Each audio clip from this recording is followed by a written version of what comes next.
Bom dia a todos. Como já fui apresentado, sou pastor Rony Negreiros, major do quadro de capelães da Polícia Militar, e tivemos aí a atividade de capelania por muitos anos.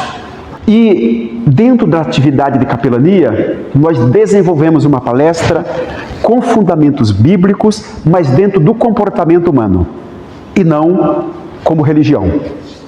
Tem a fé, tem a palavra de Deus, mas trabalhando o comportamento das pessoas, que é justamente a questão da saúde emocional.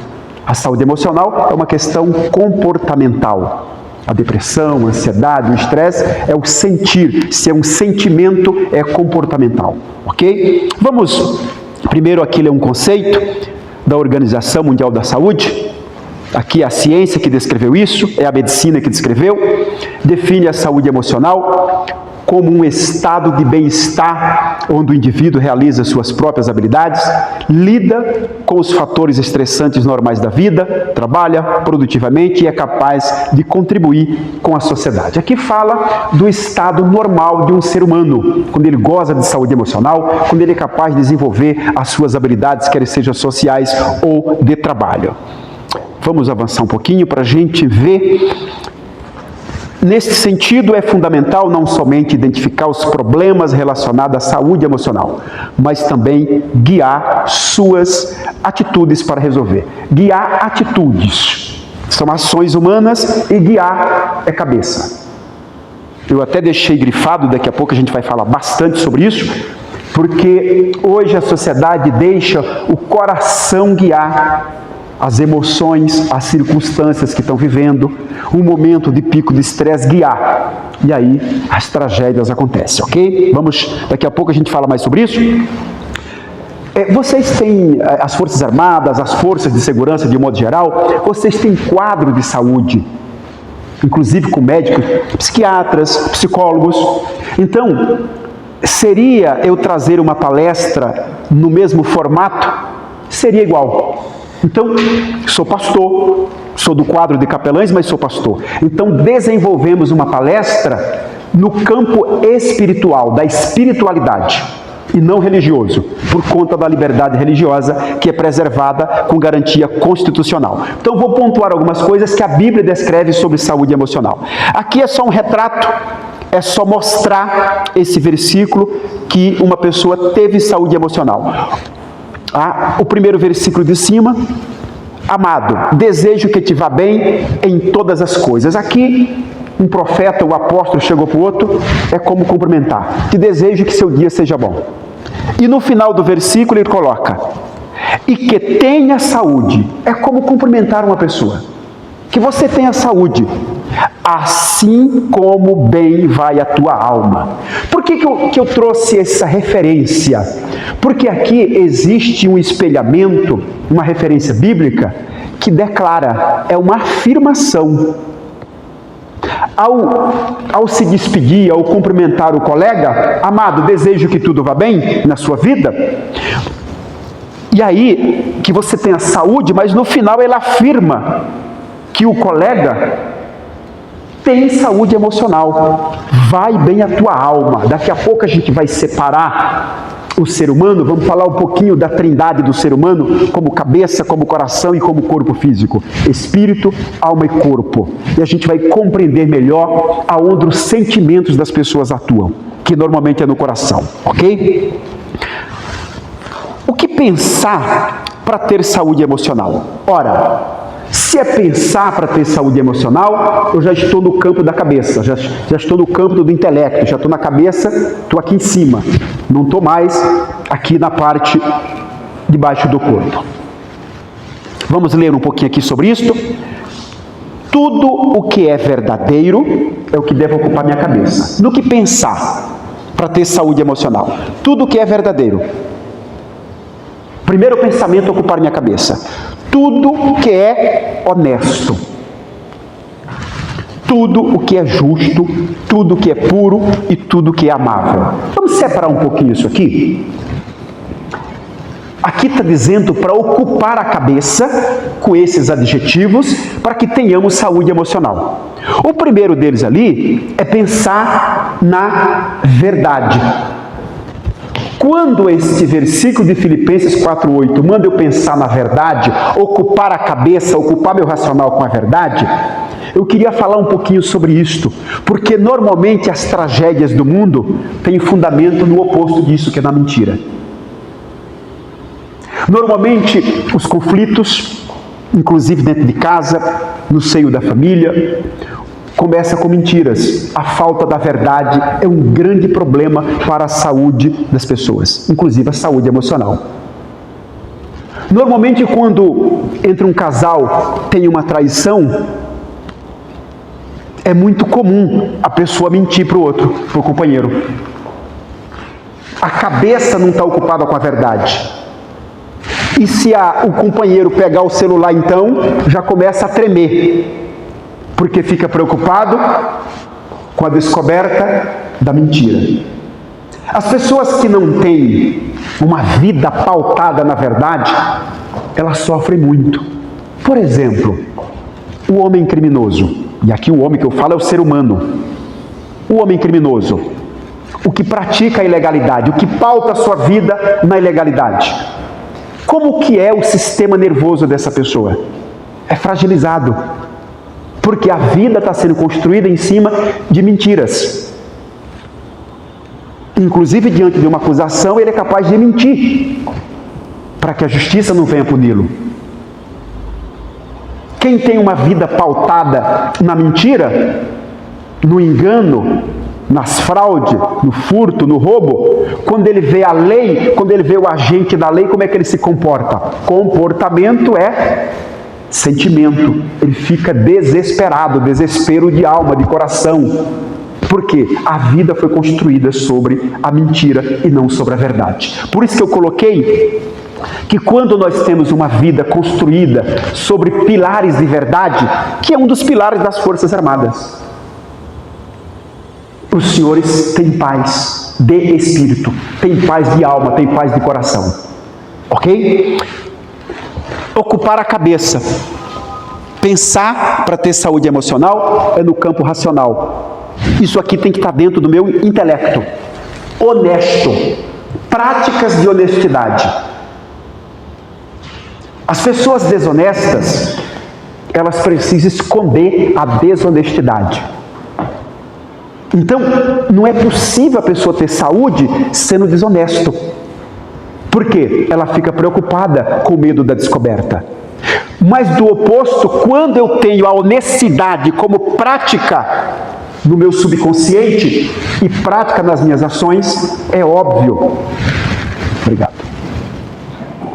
Quando a pessoa tem práticas de honestidade, como é que ela fica? Em paz.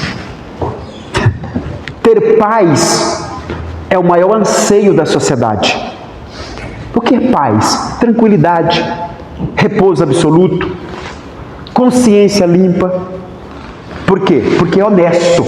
Então eu coloquei esses adjetivos que são muito próprios para a pessoa ter uma saúde emocional estabilizada, ter controle da sua vida. E aí coloquei também práticas de justiça, porque isso aqui são pensamentos que uma vez ocupam a minha cabeça, viram práticas. Quando eu pratico o senso de justiça, como é que fica meu coração? Fica em paz. Coração é alma, é os sentimentos das pessoas. Nessa parte aqui de justiça, às vezes eu dou alguns exemplos, mas exemplos muito práticos. Você pode estar dirigindo o seu carro na rua, por exemplo, que a maioria faz isso, e alguém lhe fechar no trânsito e ainda lhe xingar, ou fazer um gesto. A outra pessoa está sendo injusta comigo. Quando eu retribuo em justiça, eu vou embora em paz. Levanta a mão, Deus abençoe, deixa para lá, tolera, que é o próximo adjetivo. Quando eu faço isso, como é que nossa cabeça fica? Como é que nosso coração fica? Em paz. Porque eu fui justo. Ainda também dando exemplo dentro de um relacionamento conjugal. O afetivo. quando eu sou honesto. Por exemplo, eu estou aqui com vocês, minha esposa está aqui com o meu telefone. Por quê? Porque eu sou justo para com ela. Ela tem acesso à minha vida quanto eu tenho a dela. Sou justo para com o outro. E se houvesse traição? Seria uma injustiça. A prática da injustiça traz para as pessoas nervosismo, impaciência, medo, insegurança, que é o contrário de tudo isso aqui que eu estou falando. Pensamentos de pureza e práticas de pureza. Eu sei que tem alguns exemplos que eles são um pouco pesados, mas, por exemplo, as pessoas que praticam crimes sexuais. Antes da prática do crime, segundo a lei, tem o tal da cogitação, do planejamento, até a execução de um crime. A pessoa que pratica um crime sexual, na cabeça dela, não tem pureza. Tem coisas horríveis passando pela cabeça. Por isso que é capaz de praticar tal ato. Mas como que está o coração também desta pessoa? Frágil, com medo. E por último, o adjetivo aqui, ele manda ocuparmos a nossa cabeça com amor, aquilo que é amável. O amor é a maior expressão no mundo espiritual e no mundo físico. É a maior dedicação por uma outra pessoa. Chama-se amor. A Bíblia, ela diz que o mundo foi amado por Deus, o Criador, de tal maneira que Ele deu o Filho em sacrifício, para que fôssemos salvos. Na vida cotidiana, na vida prática, eu fico observando os comportamentos humanos dentro disso aqui, e um amor que se assemelha muito com o amor de Deus pela humanidade, é o amor de uma mãe pelo filho. Por que eu estou dando esses exemplos? Porque o amor, ele se entrega, o amor, ele doa, o amor, ele sacrifica para outra pessoa. Quando a Bíblia, a palavra de Deus, perguntaram para o Filho de Deus, o Senhor Jesus, qual que é a maior lei? Qual que é a maior regra de lei da humanidade? O Senhor Jesus, ele falou assim: é o amor, é amar, ame a Deus. Aí repetiram a pergunta: e o segundo maior mandamento? Ele respondeu novamente: é amor, amar o próximo. Senhores militares, nós vivemos uma sociedade que as pessoas dizem que amam, mas quando elas recebem o não, elas são capazes de matar a outra pessoa. Isso é amor? Não, isso é egoísmo. Isso é o contrário de amor. Amor é justamente na hora que a gente recebe não, a gente continuar amando, continuar cuidando, continuar sendo respeitoso com a outra pessoa. É óbvio que o respeito é cabível em qualquer circunstância, mas inclusive no seio da família. Eu falo essa questão do amor porque normalmente as Forças Armadas, vocês são treinados para defender a nação, não é isso? Defender a pátria. Eu sei que o país não vive em guerra, mas são treinados para isto. Se possível, com o sacrifício da própria vida. E aí, isso é o quê? É amor. Isso é amor. E se você fosse para uma guerra e na hora de você ir para o combate, você recuasse e deixasse o seu colega sozinho, na mão, e a sociedade que confiou no seu chamado de usar essa farda camuflada, seria o quê? Se você recuou, deixou de amar, deixou de cumprir o dever. Amor é doação, amor é entrega, amor é sacrifício para servir os outros. Eu sempre digo isso.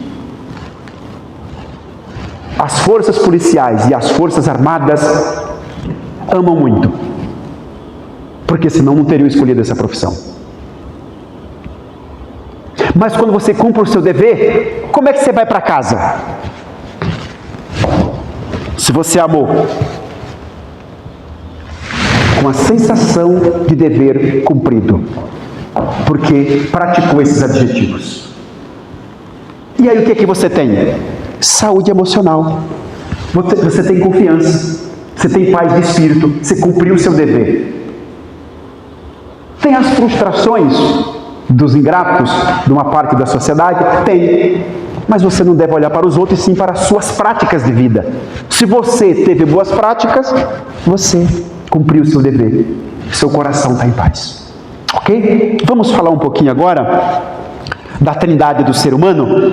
Pode colocar os versículos para a gente compreender depois um pouquinho o que é depressão, o que é ansiedade, o que é o estresse e o remédio para isso.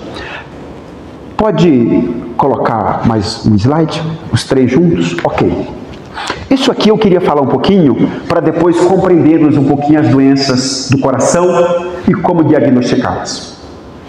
O ser humano, e aqui não tem religião, ele é triuno. Ele é espírito, ele é alma e ele é corpo. Como eu disse, a minha palestra eu fundamento ela na Bíblia e não na igreja e nem nas religiões. Fundamentos bíblicos, para ter o diferencial da palestra, por exemplo, de um psicólogo, de um psiquiatra, justamente pela minha atividade de capelania, ok? E esse versículo aqui de Tessalonicenses 5:23, ele diz que o ser humano é espírito, e o vosso é espírito. E o espírito aqui está em primeiro lugar. A vossa alma e corpo. Aqui, esse versículo, ele diz que deve ser conservados. A trindade do ser humano, tanto o espírito, alma e corpo, sejam conservados íntegros, intocáveis, irrepreensíveis na vida do nosso Senhor Jesus Cristo. Fazendo isto, eu vou ter saúde emocional. E aqui faz a divisão. Eu trouxe esse versículo mais para provar, para mostrar para as pessoas que nós somos triuno. Ok? Pode colocar o slide seguinte. Primeiro vamos mostrar aqui também, à luz da Bíblia, que nós somos triuno, mas separadamente, vou mostrar cada um. Trouxe ali uns versículos para falar primeiro o que é espírito. Trouxe um conceito pequeno, espírito é o fôlego da vida, sabedoria e inteligência. Do espírito vem a capacidade de interagir com o mundo espiritual. E aí eu trouxe esse versículo de Gênesis, quando Deus fez o ser humano, e formou o Senhor Deus, o homem do pó da terra, e soprou em suas narinas o fôlego da vida. Por isso que eu coloquei lá em primeiro lugar. O que é espírito? O espírito humano, tá, gente? É fôlego de vida. Isso aqui é importantíssimo para compreendermos o ser humano. A gente olhar para uma pessoa e diante das suas ações, a gente compreender melhor uns aos outros, inclusive amar. Cuidar, inclusive na hora que o colega está frágil, na hora que ele está sensível, na hora que ele está passando por um problema. Aqui nesse versículo fica evidente que Deus fez o homem e soprou o seu fôlego de vida nas narinas do homem. O homem teve o Espírito de Deus soprado no homem. E aí nós temos o nosso Espírito que Deus nos deu, soprou, ok? Então, e aí eu coloquei esse de Eclesiastes porque ele é fundamental para atestar o primeiro. Então, o pó volte à terra como era, e o Espírito volta a Deus que o deu. Esse versículo aqui de Eclesiastes 12 é o acontecimento quando nós morremos. Primeiro, lá o fôlego da vida. E nesse aí é o fôlego saindo de nós. O que acontece quando nós morremos? Esse versículo diz que o Espírito que foi soprado em nós, o fôlego da vida volta para onde? Volta para Deus que deu. Ou seja, o espírito humano foi Deus que deu. E ele é temporal aqui na terra quando estamos vivos. Depois morremos, o corpo volta para o pó da terra e o espírito volta para Deus. E a alma, pastor? Daqui a pouco a gente fala sobre ela, ok? E aqui eu trouxe esse versículo só provando que eu falei lá em cima do conceito, que nós somos, o espírito é o fôlego da vida, mas também é sabedoria. A sabedoria que é na cabeça, que é no racional, que é no intelecto, é espírito, ok? Aqui, esses três homens, Bezaliel, eles trabalharam, e todo homem sábio de coração, a quem o Senhor aqui é Deus que tem letra maiúscula, dera sabedoria e inteligência. Aqui fica muito claro que a sabedoria humana, que é no racional, que é na cabeça, foi Deus que deu. Então, o que é espírito? Cabeça, fôlego e inteligência, razão. Isso é espírito, diferente de alma. Já vamos falar sobre alma. Por que isso é tão importante? Para você discernir quem você vai deixar lhe governar. Porque quando nós olhamos para as doenças emocionais, as quais eu vou citar, precisamente a depressão, a ansiedade e o estresse, tem outras tantas, mas essas são as mais potencializadas nos tempos presentes, elas estão muito inseridas nesse contexto de espírito e alma, ok? Pessoas que deixaram de ser governado pela cabeça e deixaram a alma lhe governar, ok? Pode mostrar o próximo, mais um, vamos lá. Alma, coloquei um conceito lá em cima azul, é uma substância incorpórea que habita no corpo, óbvio, né? Está dentro do ser humano. Alma é o mesmo que coração, ou seja, sentimentos ou emoções humanas, positivas e negativas. É interessante, quando nós éramos criança, a gente tinha medo de alma, né? Não vou passar perto do cemitério, não posso dormir só, aquele medo. A gente atrelava a alma, né? Tenho medo de alma perdida, aquelas coisas absurdas de criança. E aí é tão simples. O que é alma? Porque ninguém vê a alma de outros não, tá, gente? Ninguém vê. O que é alma? Conceito mais simples, sentimento. É o nosso sentimento. É o sentimento do ser humano. É só isso, alma, tá, gente? Alma é o coração. Coração foi feito para pensar? Não, coração não tem cérebro. Coração foi feito para sentir. Alma sente. Coração, cabeça tem razão. Espírito é racional, cabeça. Por isso que o espírito é cabeça, como acabei de mostrar. E alma? Coração. Alma sente. Só que tem sentimentos positivos e sentimentos negativos. Ok? Vamos lá. Eu não vou ler na íntegra, mas esse versículo de Lucas 10:33 conta a história de um homem que estava ferido à beira do caminho e veio um sacerdote e o ignorou.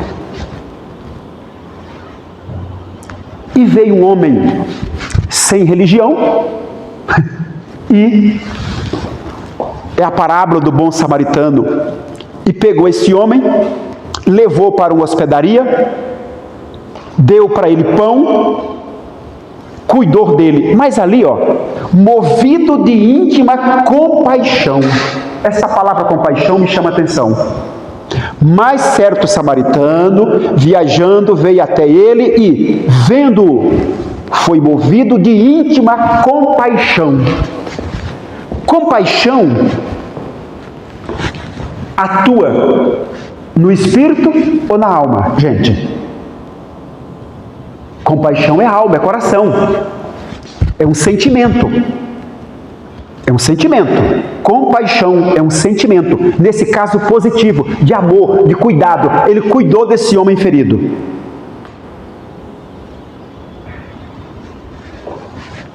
senhora que está de azul, essas vestes é de quem? De gestante. Posso dar o exemplo da senhora Matos. A senhora Matos, militar da Força Aérea Brasileira, Sargento Matos, está gestante. Ela tem esse mesmo sentimento pelo bebê, que é o cuidado. Até a veste é diferente, né? Os cuidados no dia a dia, no dormir, na alimentação. Para quê? É a compaixão que ela tem pelo filho que espera. Isso é um sentimento positivo de mãe. Como Maria fugiu com o seu Jesus quando menino, para que ele não fosse morto, movida por um sentimento de quê? De compaixão. Joquebede, mãe de Moisés, a mesma coisa. Houve uma mortandade das crianças, uma matança, aliás, o genocídio de criança na época de Moisés. Os pais de Moisés fugiram com Moisés e colocaram num cestinho no rio, movido por um sentimento de quê? De cuidado. Esse sentimento de cuidado, de amor, é o sentimento positivo. E se é sentimento, é alma. Tá, gente? Todas as vezes que você ouvir a palavra sentimento, é alma, é coração. Esquece a cabeça. Cabeça é pura razão. Cabeça não tem emoção. Emoção é no coração. Ok? E aqui eu coloquei alguns sentimentos negativos. Muito legal. Queria que vocês prestassem atenção. Sentimento negativo.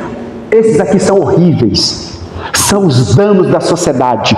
Tudo que você vê de ruim na sociedade é um sentimento negativo. São movidos, ações provocadas por sentimentos negativos. Inclusive os crimes, ok? Tudo que é ruim. A pessoa não foi movida pelo espírito, não foi movida pela cabeça, e sim movido pela alma. Ok? Isso aqui é alma, tá, gente? Ó, porque do interior do coração do homem. Se é do interior do coração, é o que, gente? Alma. Alma. Sai os maus pensamentos. Por que maus pensamentos? Para depois executar. Mas saiu do coração, que é ruim. Aí aqui tem uma lista das coisas ruins. De alma de sentimentos negativos. Adultério. O adultério é alma. É coração. É um sentimento negativo. A pessoa traiu a outra, mas ela sentiu desejo por quem não deveria sentir, porque não é seu companheiro. Então é um sentimento negativo. Saiu aonde? Do interior do coração. O adultério não sai da cabeça, porque a cabeça fala com a pessoa: olha, você não pode.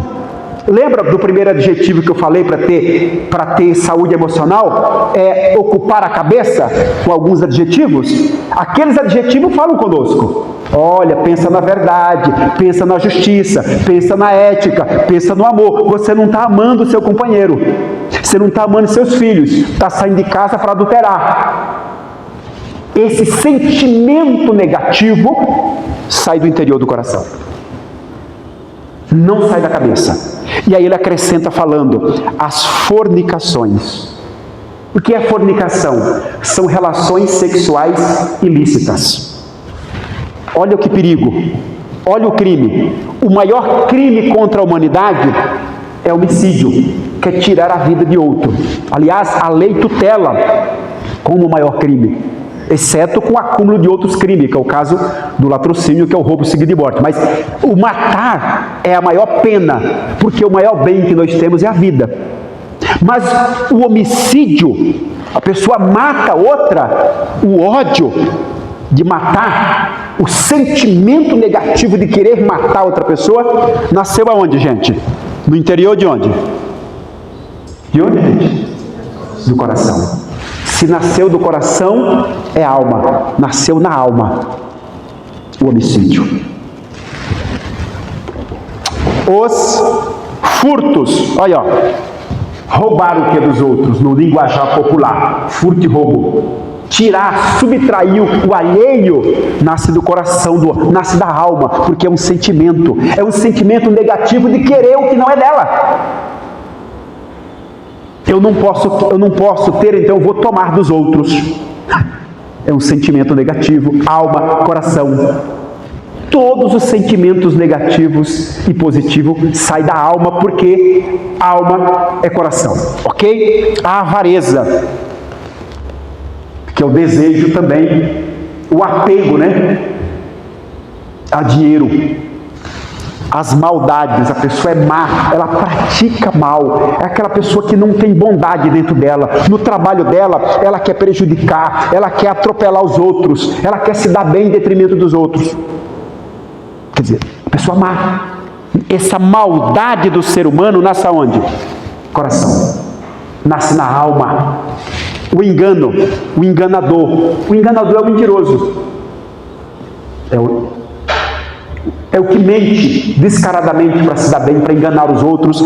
Esse sentimento do engano também é alma. A mesma coisa é a dissolução. O que é dissolução? Contendas, briga, até uma guerra. Tudo que dividir a casa, dividir a família, viver em contendas, brigando, chama-se dissolução. De uma pequena guerra dentro de casa, de um pequeno conflito, até uma guerra de nação, chama-se dissolução. Isso nasce no coração do ser humano. Quando um governante de uma nação quer guerrear contra outra, e a gente fica procurando a causa, muitas das vezes nem encontra, a vaidade do ser humano. Dissolução. A inveja, o invejoso.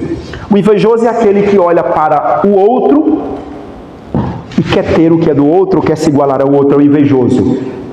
Olha o tanto de sentimento negativo, está tudo na Bíblia, tá? Tudo Marcos. E a mesma coisa é a blasfêmia,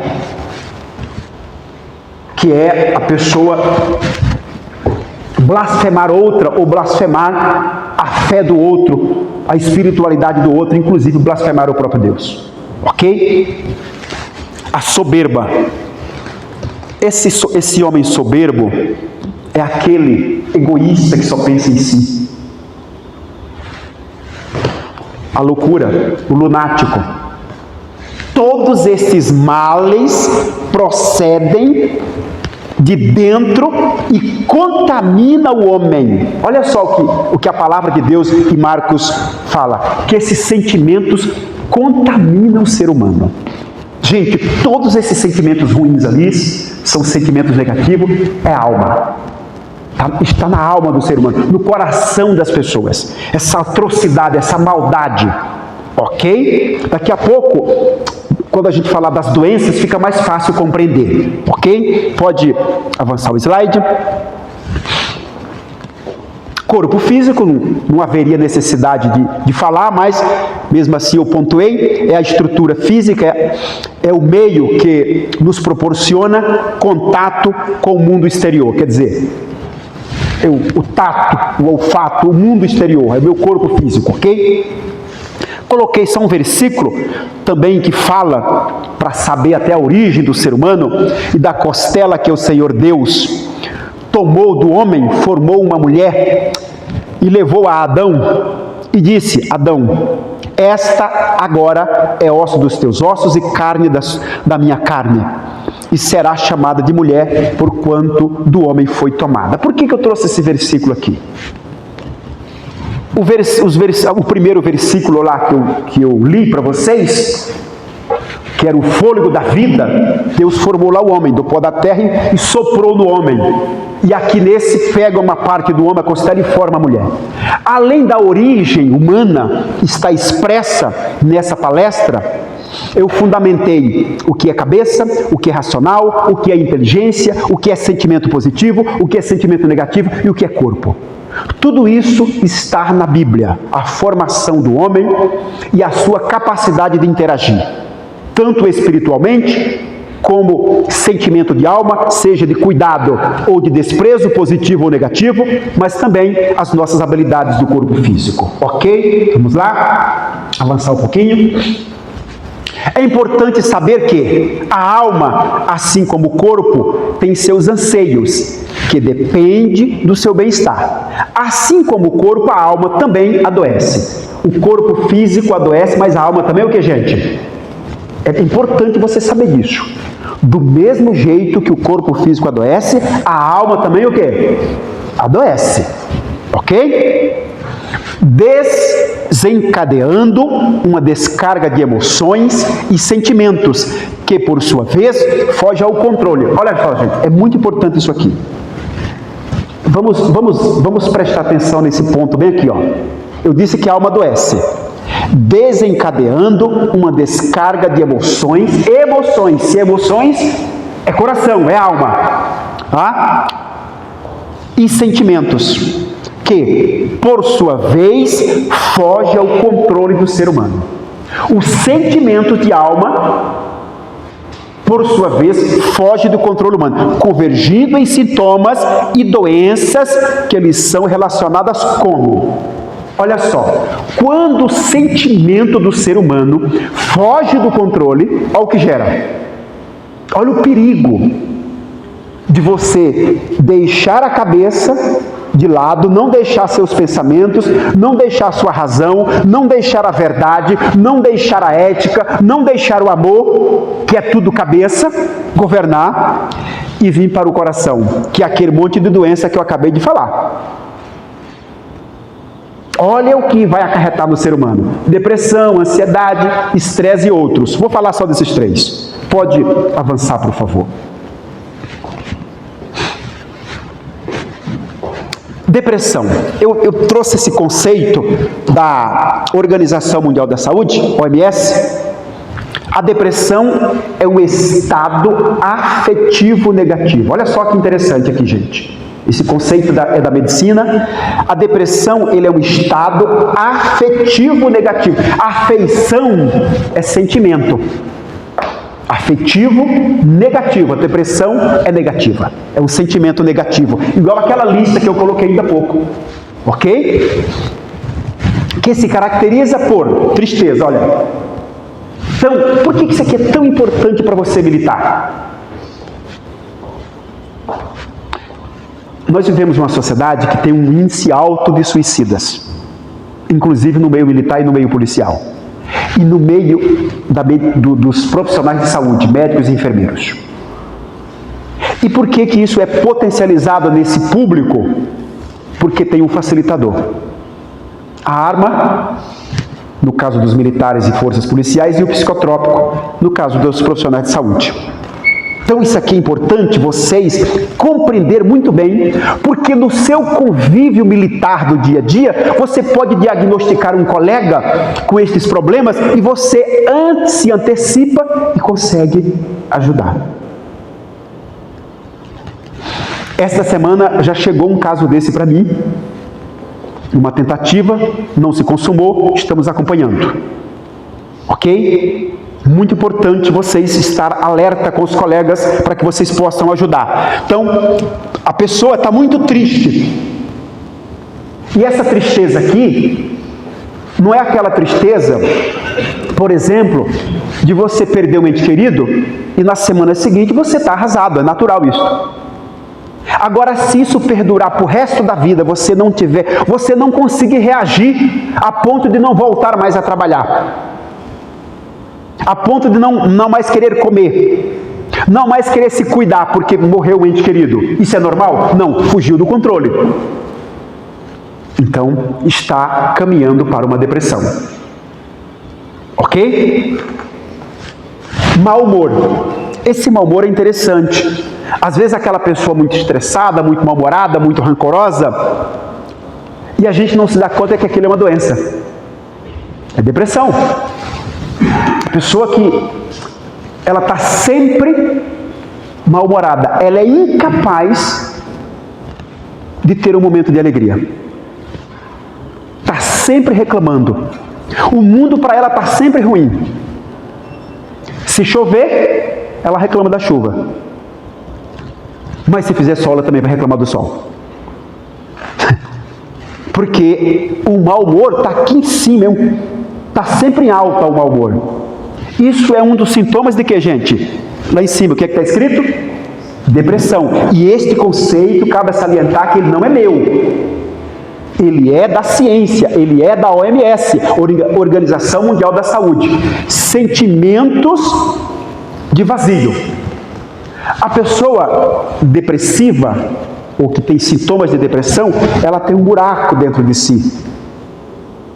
Se tem esse vazio dentro de si, é espírito ou é alma, gente? O que é que está vazio? É a cabeça ou é o coração? É o coração. Porque depressão é um sentimento. Se provocou vazio, é a alma. A alma está vazia. E é muito importante vocês saberem que a alma vazia provoca a depressão e o que é que pode ser preenchido para essa alma não ficar mais vazia. Para que a pessoa não venha ficar doente. Ok? E por último ali, não, tem mais dois, desânimo e desesperança. Vamos falar do desânimo. Sabe aquela pessoa que não quer mais trabalhar?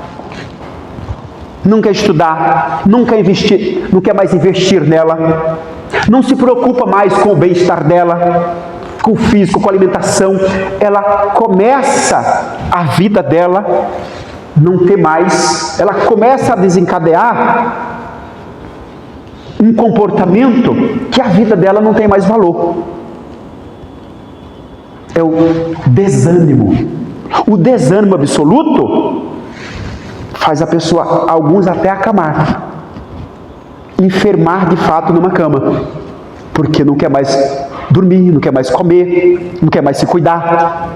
Esses sintomas são de depressão. E por último, a desesperança. Eu gosto de frisar bem aqui a desesperança. No Brasil, nós temos uma população muito grande de cristãos, não é isso?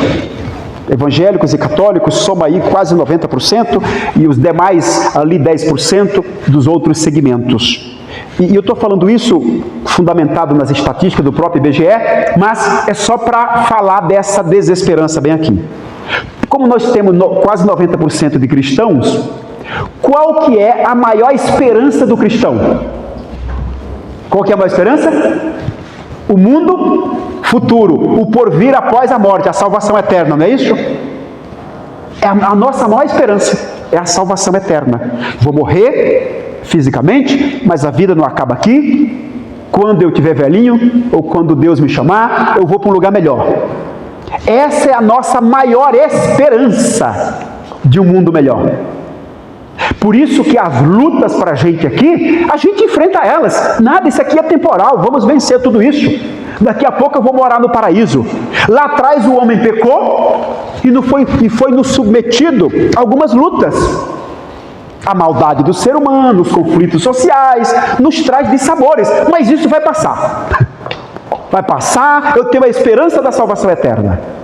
Só que, por que eu estou falando isso? Porque fala que o depressivo não tem mais o quê? Esperança. E aí, o que acontece?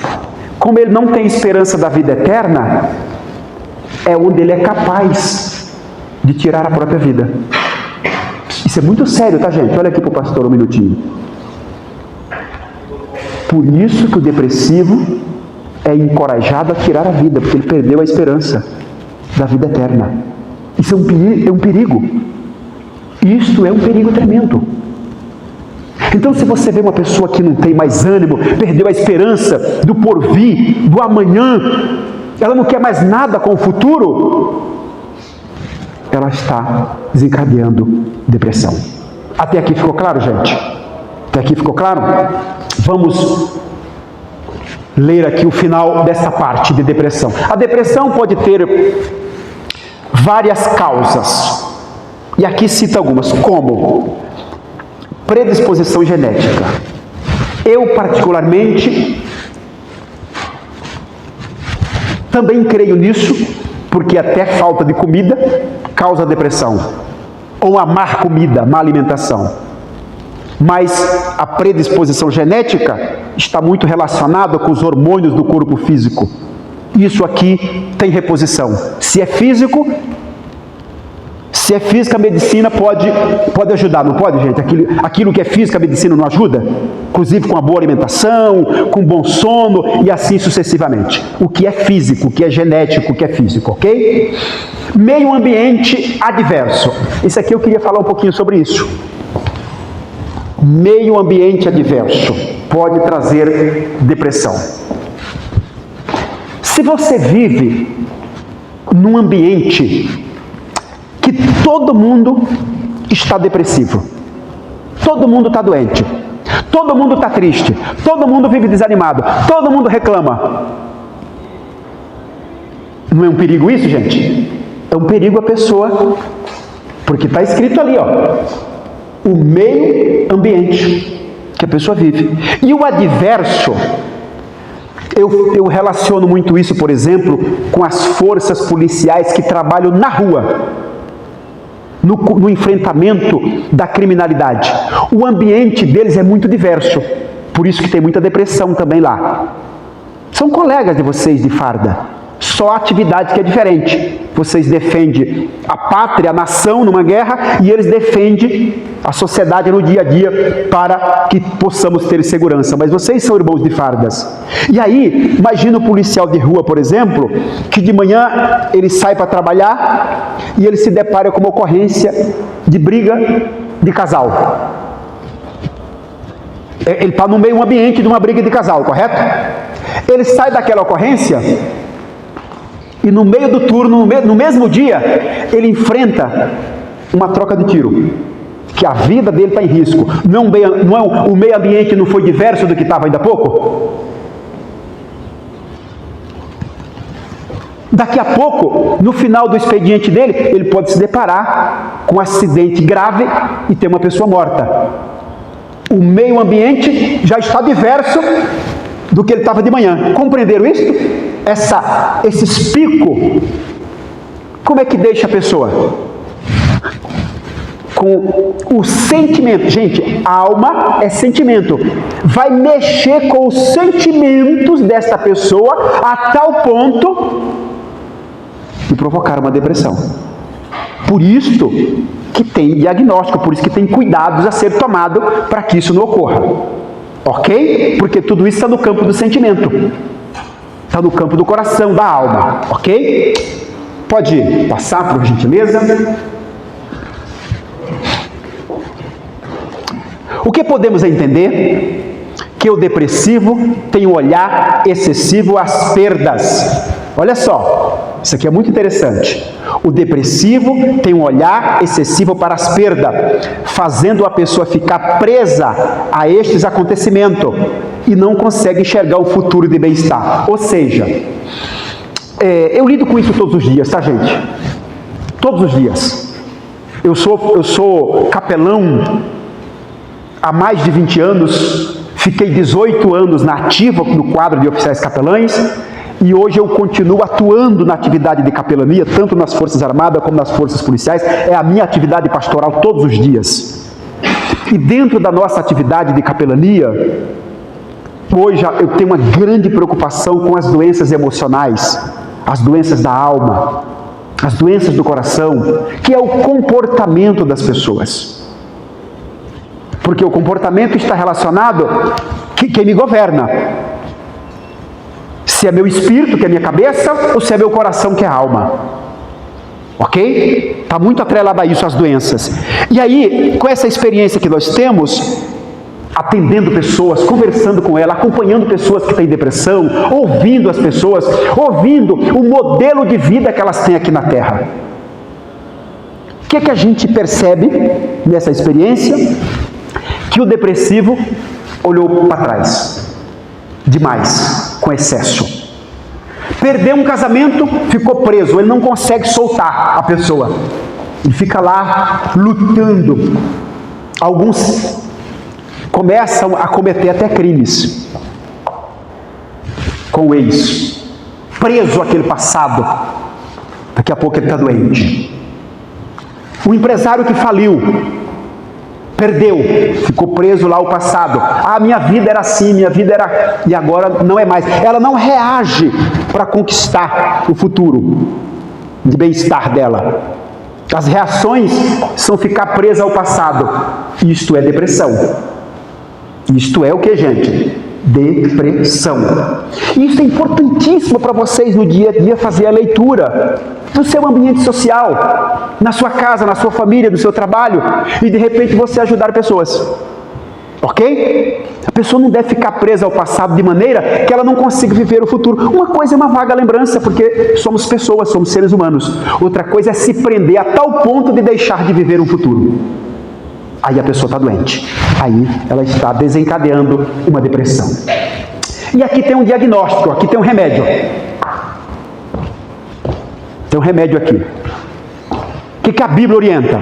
Se ela está presa ao passado. Quer seja no relacionamento, quer seja um acontecimento. Não vos lembrei das coisas passadas. Das coisas passadas, está no plural. Quem escreveu foi a palavra de Deus, não foi eu.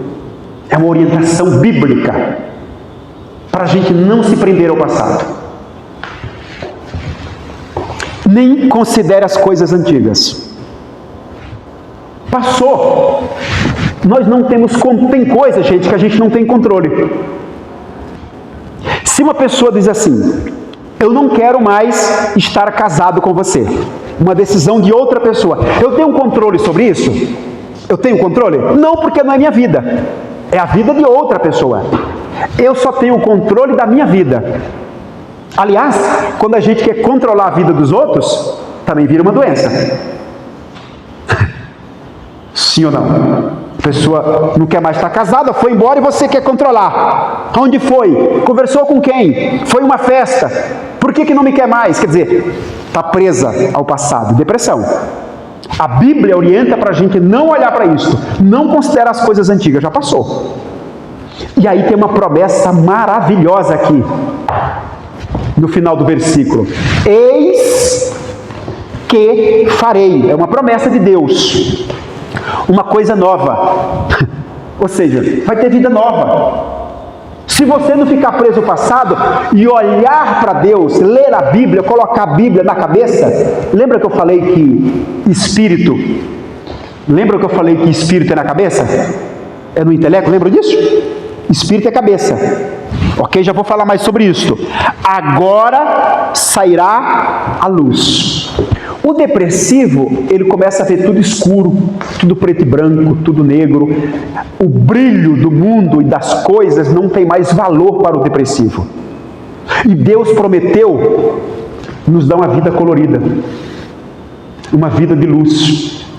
Quando uma pessoa está muito feliz, às vezes uma colega de trabalho chega, sorridente no trabalho, toda feliz com o acontecimento bacana, aí a outra colega fala assim, nossa, o que aconteceu? Ela, minha vida está colorida, não é isso que a pessoa fala? Quando ela está feliz? Quer dizer, a vida dela tem luz, tem prazer de viver, ela está feliz, é o oposto do depressivo. E em se tratando desta promessa que Deus nos orienta, aqui gente, é uma orientação, tá? É uma orientação bíblica que nós não somos obrigados. Crer ou não crer, não somos obrigados a tomar decisões relacionadas à nossa espiritualidade, não somos obrigados por ninguém. Deus deu livre-arbítrio para as pessoas. É uma decisão unilateral. Crê quem quer em Deus, lê a Bíblia quem quer, por isso que é uma orientação.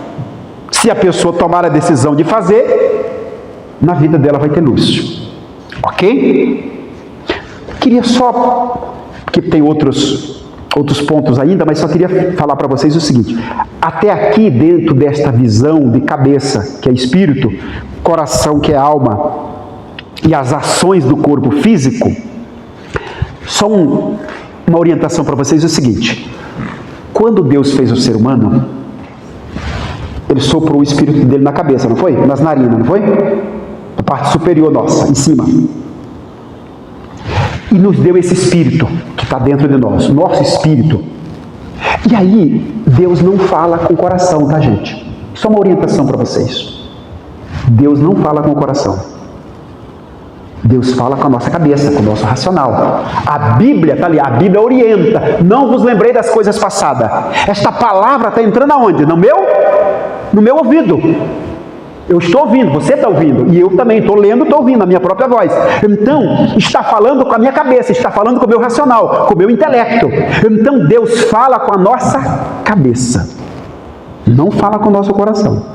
Esta cabeça, alimentada com boas palavras, com boas práticas de verdade, de ética, de justiça, de amor, esta cabeça nossa consegue dizer não para o coração quando ele quer se corromper, quando ele quer praticar aquelas coisas ruins que eu falei, o homicídio, a facção, a divisão, as contendas, o adultério. Quando o coração quer aflorar as práticas mal, a alma, o sentimento negativo, a cabeça que está governada pela palavra de Deus, consegue dizer não para o coração.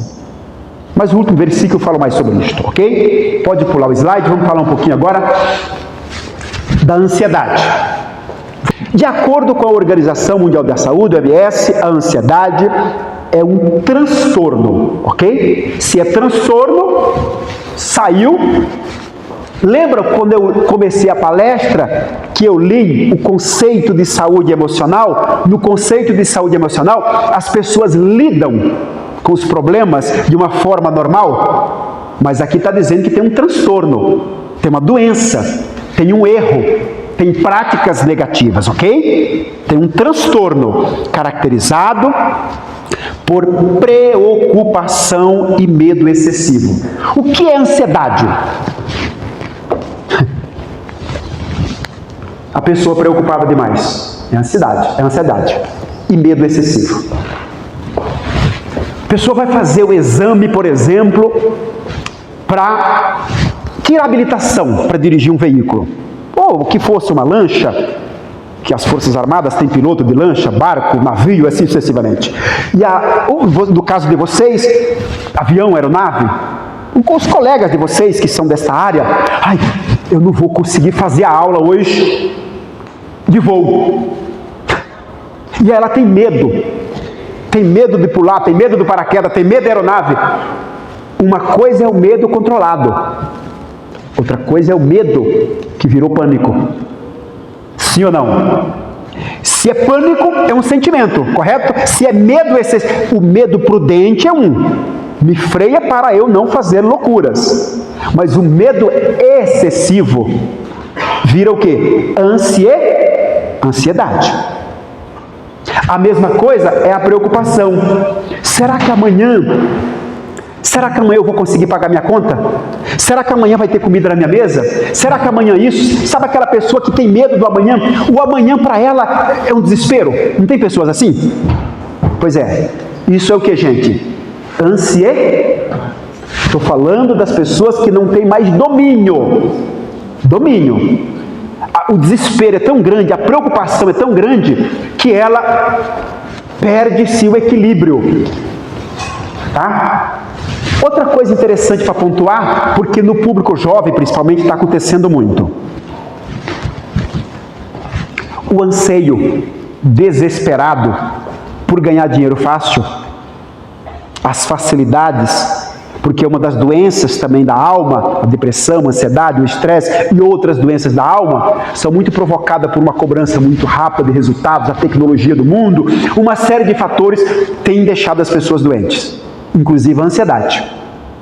E aí, muitos jovens hoje, estava conversando com um comandante de uma academia, não da Força Aérea, de uma outra força, policial no caso, ele disse: pastor, aqui a gente tem um público jovem hoje que estão entrando na força policial, mas não quer ser policial, quer empreender no celular, quer ganhar dinheiro rápido, e muitas das vezes se frustra, é uma preocupação excessiva. Isso também, de forma desordenada, vira o que, gente? Ansiedade, o anseio por prosperidade. E aí muitas das vezes vai pelo caminho da ilegalidade. O ansioso pode virar criminoso. É o que você mais vê na coaptação da juventude hoje para o crime. O ansioso demais para querer ter bens, e aí ele é fácil pescado para a ilegalidade. Cuidado com essa doença. Essa doença é horrível. É horrível. Deus fez o ser humano para ter domínio próprio, para ter equilíbrio. E o equilíbrio não é no coração. A ansiedade é alma. A ansiedade é uma doença da alma, como nós lemos. É coração. Então quem tem que governar é a cabeça. Pode pular o slide, por favor. O que a Bíblia relata sobre, orienta, aliás, para minimizar ou curar a ansiedade? Olha só que interessante.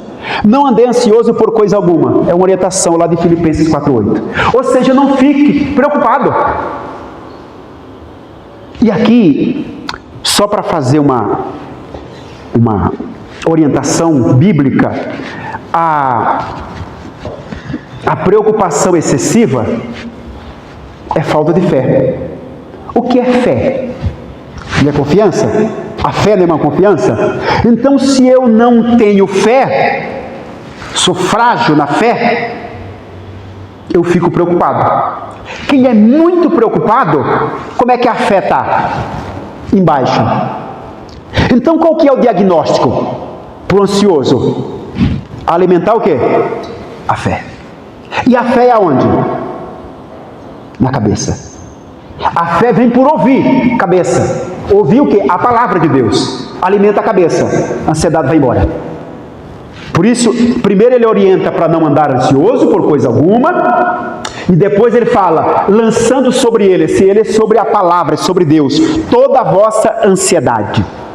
Porque ele tem cuidado de vós. Quer dizer, se você crê, se você tem fé que Deus vai cuidar de você, tem outros tantos versículos, a gente não coloca porque ficaria muito grande a palestra, mas tem um versículo que eu gosto muito lá de Mateus, que Deus fala para nós, que os pássaros que não trabalham e têm alimento e se veste com vestes belas que nem Salomão se vestiu.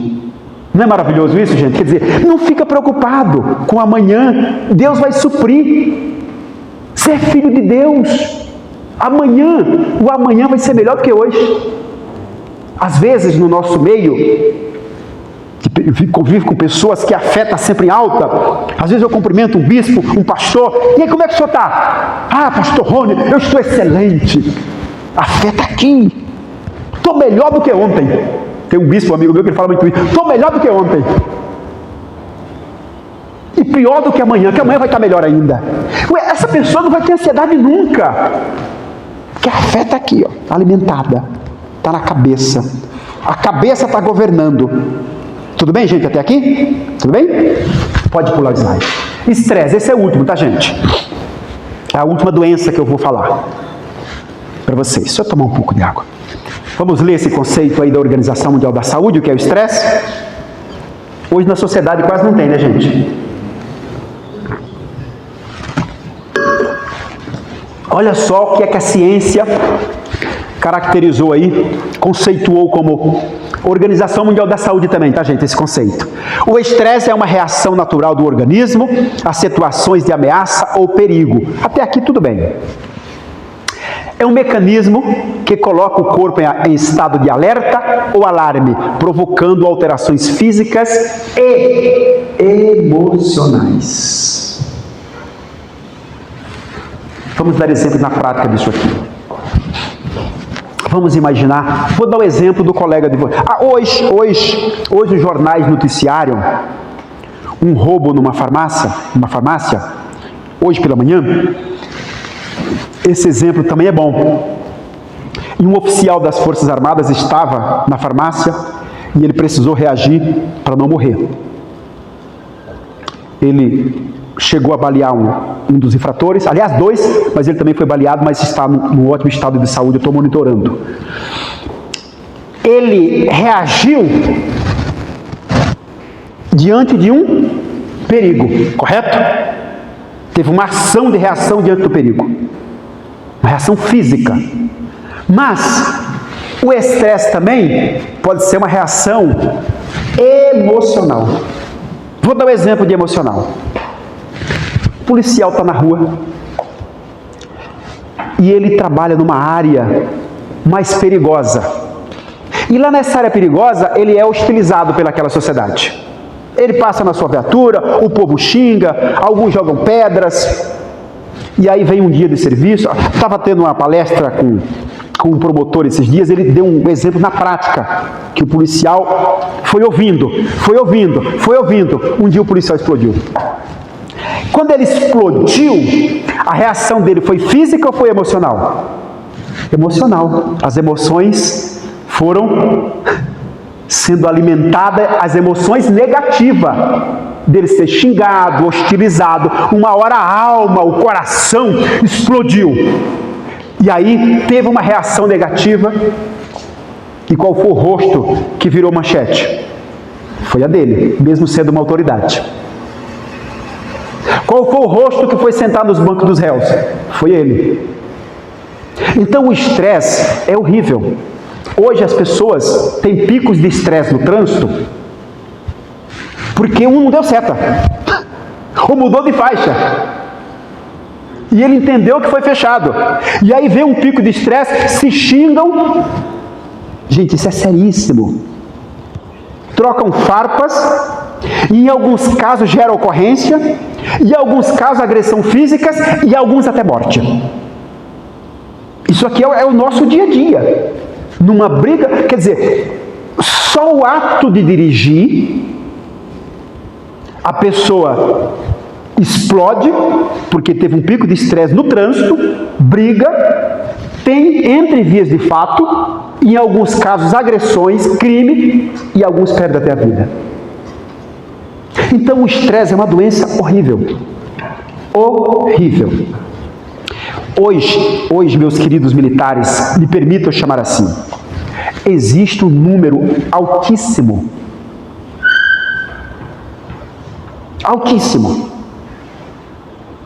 de ocorrências policiais, julgamento nos tribunais, mas é muito, não é pouco não, é muito, é um número muito alto. Quebra de medida protetiva e Lei Maria da Penha. O que é isto? É fruto de quê? De quê, gente? Do estresse. Explode dentro de casa. Se agridem. Essa explosão é estresse. É um sentimento negativo. É a alma que foi ferida. É a alma que se cansou. É a alma que governou a pessoa com os seus inconformismos no relacionamento. Mas a cabeça, ele deixou de lado.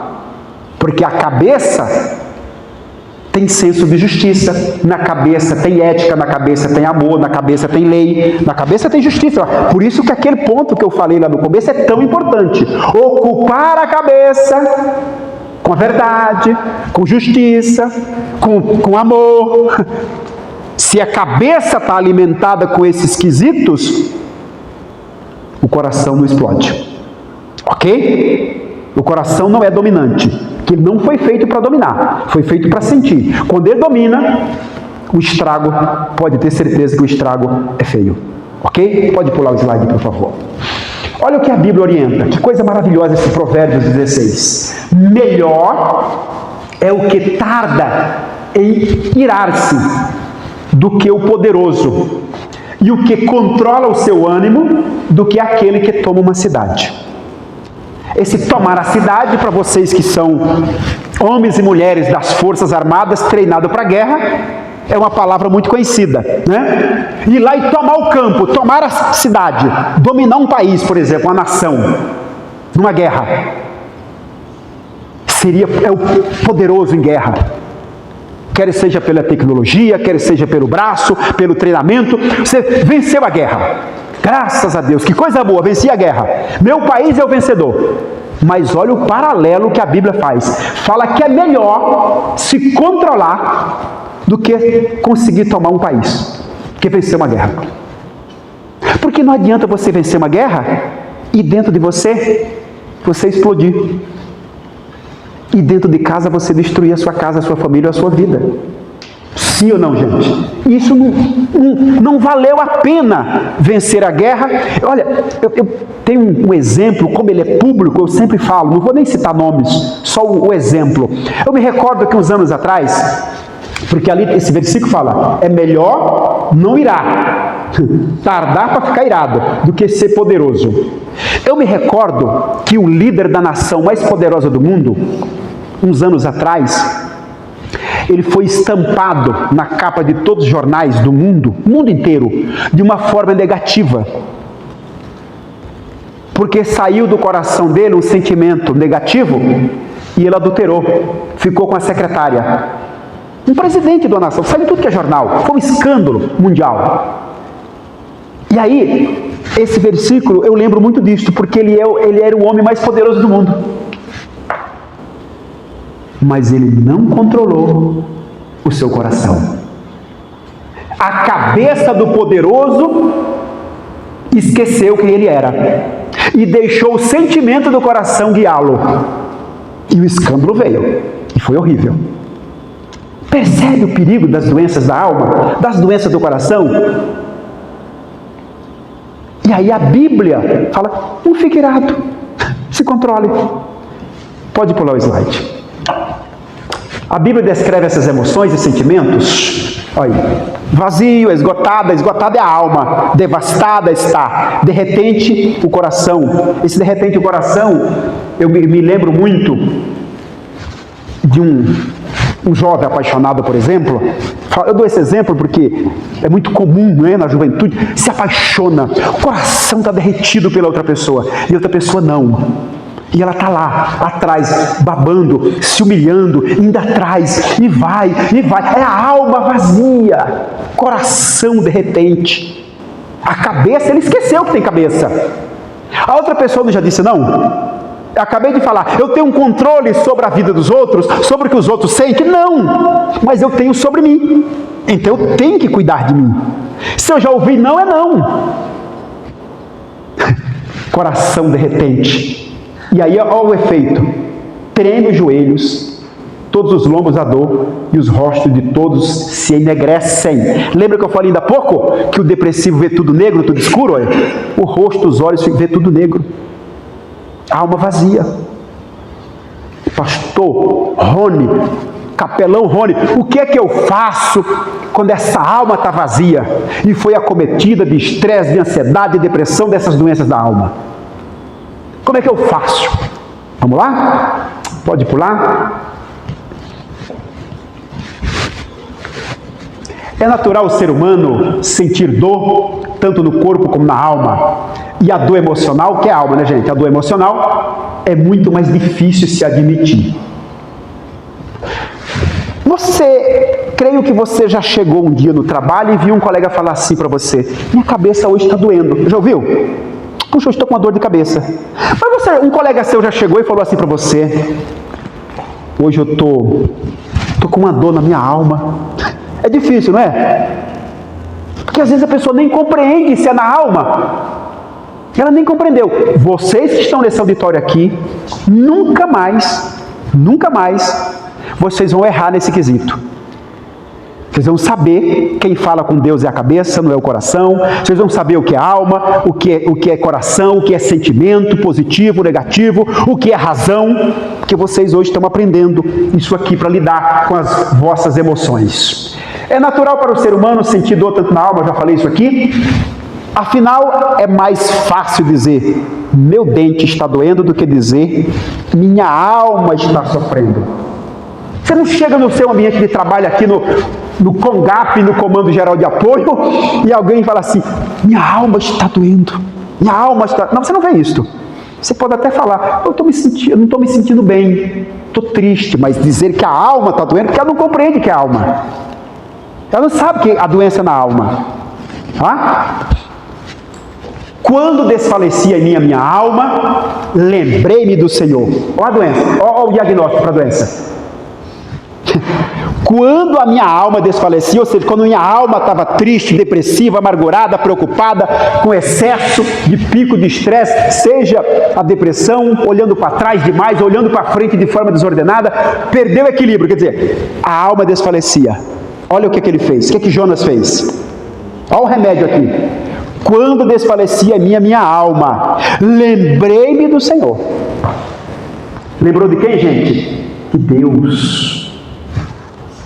E entrou a Deus, né? A minha oração. Ele orou a Deus. Se ele orou, saiu da alma e foi para a cabeça. A cabeça falou com Deus, o cérebro falou com Deus. no teu santo templo. O santo templo aqui é onde a gente está, tá, gente? Pode ser no banheiro, na sala, dirigindo o carro, na rua, onde tiver. Santo lugar, você santifica o lugar. Meu Deus, eu preciso de ajuda. Meu Deus, eu oro a Ti. Meu Deus, me socorre. Meu Deus, me protege. Pronto, esse lugar se tornou santo. Foi o que Jonas fez. Quando ele viu que a alma dele estava triste, ele orou a Deus. Ok? Pode avançar. Pilares aqui para a gente ajudar as pessoas. Esses pilares são muito legais para você ajudar seus colegas. Já vou finalizar, tá, gente? Reconhecer, não se isolar e buscar ajuda. Vamos lá? Pode colocar os versículos. Isso aqui, queria que vocês meditassem comigo. Maravilhoso, Mateus 26, no 38. Olha que coisa legal. Então Jesus disse, eu estou falando eu coloquei esse versículo, tem outros na Bíblia, mas eu coloquei esse porque o Filho de Deus, o Senhor Jesus, ficou triste. Por um período curto, mas ficou, antes da sua morte. Já vou explicar isto. A minha alma está profundamente triste até a morte. Quem sentiu essa dor aqui? O Senhor Jesus. Só que aí cabe dizer o seguinte, gente. Normalmente, quando a pessoa está com muito problema na alma, ou seja, com muitos problemas emocionais, de depressão, da ansiedade, essas doenças da alma, que é coração, é sentimento, principalmente quando a pessoa teve práticas de sentimento negativo, a pessoa vive na prática do erro, como eu falei lá, do adultério, do roubo, da mentira, a pessoa é má, aquelas práticas lá do coração que eu li antes, elas trazem um dano tremendo para a pessoa. E aí, esta humanidade que fez muita loucura, o Filho de Deus, o Senhor Jesus, para os cristãos se crer nele, quando ele estava indo morrer na cruz por nós, ele não tinha pecado, tá, gente? Aqueles problemas lá do coração, Jesus não tinha nenhum deles. O homicídio, o roubo, o adultério, Jesus não tinha. Ele não tinha pecado. Então por que ele sentiu dor na alma? Porque veio sobre ele o pecado, o erro da humanidade. Esse momento aqui, ele estava indo para a cruz morrer, foi um pouco antes. Então, ele ia receber o pecado da humanidade. Ele diz que a alma dele estava triste até a morte, porque ele recebeu os nossos erros. E aí fica muito claro nesse versículo, meus queridos militares, que quanto mais a pessoa erra na vida, mais ela fica triste. Nunca se esqueça disso. Esse versículo é uma lição para a gente. O erro da humanidade veio sobre Jesus, então a alma dele ficou triste. A pessoa que vive na prática do erro, ela é uma pessoa triste, ela é uma pessoa frustrada, ela é uma pessoa com doença de alma, porque vive na prática do erro. Mas olha só o que ele fez. Ele reconheceu que estava triste. E depois ele fez o quê? Não se isolou. Olha só o que ele fez. Ele chega para os discípulos e fala: ficai aqui comigo e vigiai comigo. O Senhor Jesus nos deu essa aula. Quem está triste não deve ficar só, porque o depressivo quer se isolar. Se você está passando por lutas, em vez de você se isolar, é recomendável que você fique com pessoas boas do seu lado. Não é com qualquer pessoa. O Senhor Jesus ficou com os discípulos, que eram santos homens, para orar por ele. Fique aqui comigo, vigia, ora comigo, fica perto de mim, porque esse momento é difícil, eu estou indo morrer na cruz, por vocês inclusive. Então, se você estiver triste de alma, é bom que você tenha pessoas do seu lado que lhe apoie, que lhe ajude, que cuide de você, que ora por você, inclusive, que lhe compreenda. Por isso que nesses momentos é tão bom ler a Bíblia, é tão bom ter um atendimento pastoral, pedir ajuda a quem de fato vai ajudar. Tudo bem? E aí ele diz no final ali, indo um pouco mais adiante, prostrou-se sobre o seu rosto, orando e dizendo, meu Pai. O que ele fez por último, gente? Buscou ajuda. E ele buscou ajuda em quem? Primeiro nos amigos, nos discípulos e depois em Deus. As pessoas que reconhecem, primeiro, reconhecer que Eu estou passando por um momento de muito estresse. Estou passando por um momento de muita tristeza e preocupação. Estou explodindo muito fácil, doenças da alma. Então eu preciso disso aqui, reconhecer, não ficar isolado e pedir ajuda. Pedir ajuda a pessoas de Deus, que Jesus pediu, e o próprio Deus, orando e dizendo, meu Pai, quer dizer, ele orou a Deus, me ajude.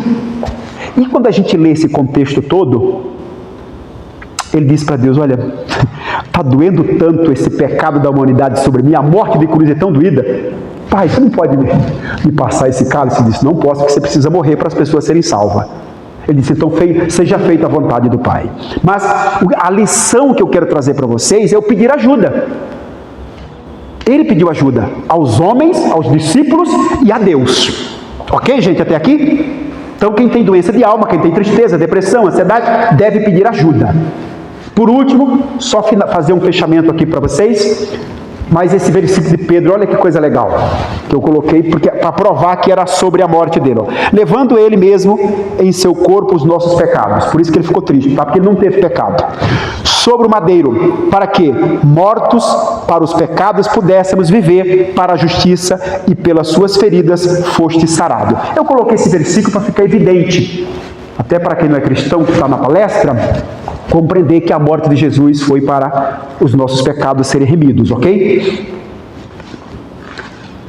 Infelizmente, o ser humano não consegue enxergar que tem problemas na alma e que tem solução. O problema da alma tem solução. Já ficou evidente aí, ok? A fé na palavra de Deus é capaz de ajudar a solucionar os problemas da alma. Quer dizer, é uma afirmação que eu, como pastor, estou fazendo diante dos versículos que eu já li, ok? Esse versículo, na minha concepção, é o mais rico da Bíblia inteira. Nunca vi tamanha sabedoria. Queria que você compreendesse comigo esse versículo. Quem já tomou café hoje? Levanta a mão. Todo mundo? Todo mundo tomou café. Eu já estou com vontade de almoçar. E à noite eu quero jantar. E depois à noite eu quero dormir. E já tomei vários copos de água hoje. O que é isto? Suprimento das nossas necessidades fisiológicas. Correto até aqui? Olha a grandeza desse versículo. Que maravilha, eu faço questão de chegar perto. Jesus disse, não foi eu, pastor Rony, foi o Senhor Jesus.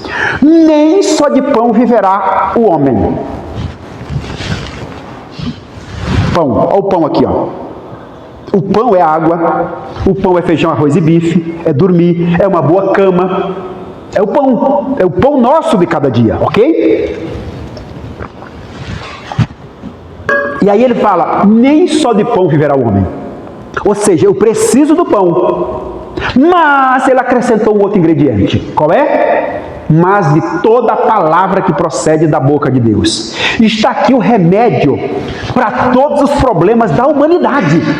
Não é só para as doenças da alma, não. É a solução do mundo. Está ali naquela segunda parte do versículo. Por isso que eu falei que ele é tão rico. Por que, gente? Deus fez o ser humano. Colocou nesse mundo com matéria-prima. Nos deu capacidade de pensar. O trabalho só veio por conta do erro do homem, mas está aí o suprimento, está aí a matéria-prima. Falou, nem só de pão vocês vão viver, mas precisam também da minha palavra.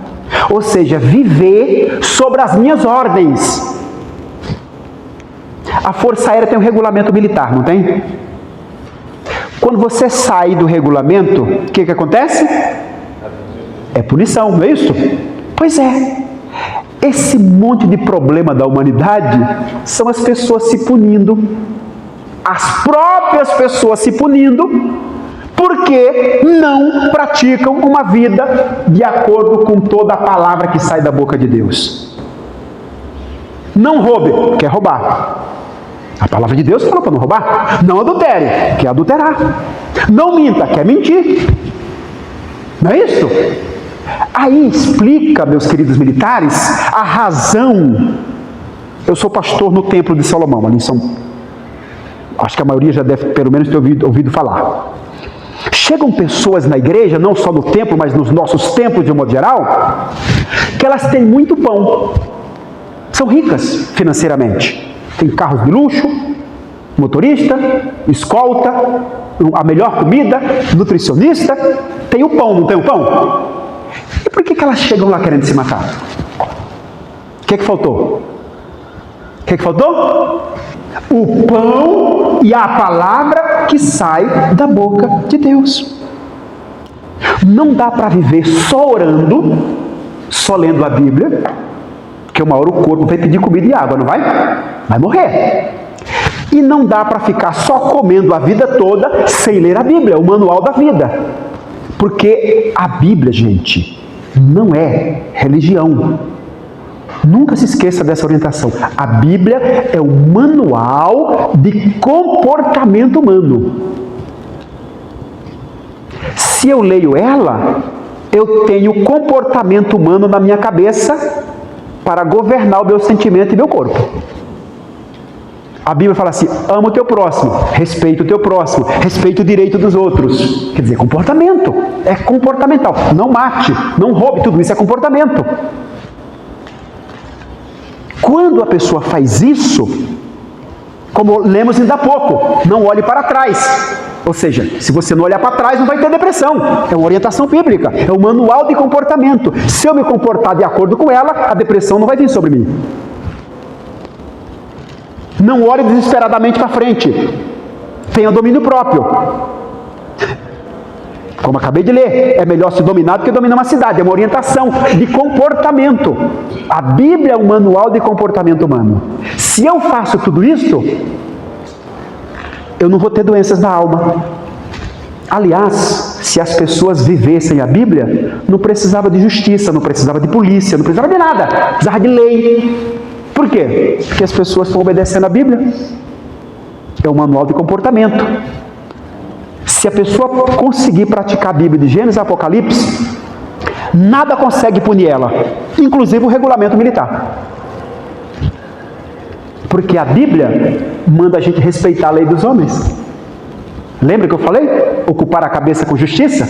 Se você tem a cabeça ocupada com justiça, o regulamento humano, o regulamento das Forças Armadas está dentro da sua cabeça. Cabeça, tá, gente? Se está dentro da cabeça, quem está governando é a cabeça e não o coração. Vou dar um exemplo na prática, para ficar mais fácil ainda. O regulamento está dentro da cabeça. O senso de justiça está dentro da cabeça. Um colega de trabalho aqui dentro do quartel lhe ofendeu, por exemplo. Se você não reage, você estará obedecendo o regulamento, não está? Porque você sabe que você não pode reagir de forma negativa, vai ferir o regulamento. Senso de justiça. Você não vai ser punido, e sim o outro. Ou seja, é só obedecer a Bíblia. E obedecer a Bíblia é colocar ela dentro da cabeça. Como é que coloca a Bíblia na cabeça? Lendo. Como nós lemos hoje muitas passagens. Então, em cima disso aqui, só para frisar, duas necessidades básicas: pão e palavra de Deus. Posso viver só com a palavra? Não. Posso viver só com o pão? Também não. Eu preciso dos dois, ok? Esta palavra, uma vez que é colocada em prática, resolve os problemas da saúde emocional definitivamente, pois gera uma força inabalável. Esta palavra que eu acabei de falar, a palavra que procede da boca de Deus, esta palavra, toda a Bíblia, né? Toda, e lá está escrito no versículo, toda a palavra que procede da boca de Deus, ou seja, de Gênesis até o Apocalipse. Eu tenho que trazer ela para mim, ok? Não só uma metade. Esse é o último versículo. Olha só a força da palavra de Deus. Porque a palavra de Deus é viva e eficaz. Ela tem vida própria. Quando ela é colocada dentro da minha cabeça, eu tenho vida, ok? Ela é mais penetrante do que uma espada de dois gumes, penetra até a divisão da alma e do espírito. Olha que coisa interessante que a palavra de Deus faz conosco. Espírito é onde, gente? Cabeça. Alma é onde? Coração. A palavra, quando entra na cabeça, ela separa a alma do espírito. A alma fica sob domínio, fica sob controle. e das juntas e medulas, e é apta, ela tem aptidão, ela é apta para discernir os pensamentos e intenções do coração. Lembra quando eu falei aquela lista de pecados, de coisas horríveis da alma? O homicídio, a facção, elas nascem no coração? Lembra que eu li o versículo? Que elas são frutos do coração do homem? Aí a palavra vem nesse versículo de Hebreus 4 e fala que a palavra vai discernir, ela é apta. A Bíblia, ela tem aptidão para isso. Então, o que nós devemos fazer? Alimentar a cabeça, que é o nosso espírito, com a palavra. Só isso. Vai ter saúde emocional. E o coração vai ficar quietinho. Tudo bem, gente? Que Deus abençoe vocês. Acho que finalizou, né? Coloca as redes sociais para eles. Se alguém quiser tirar uma foto, quiser mandar depois. Muito obrigado. À disposição aqui do subtenente. E muito obrigado. Vai precisar.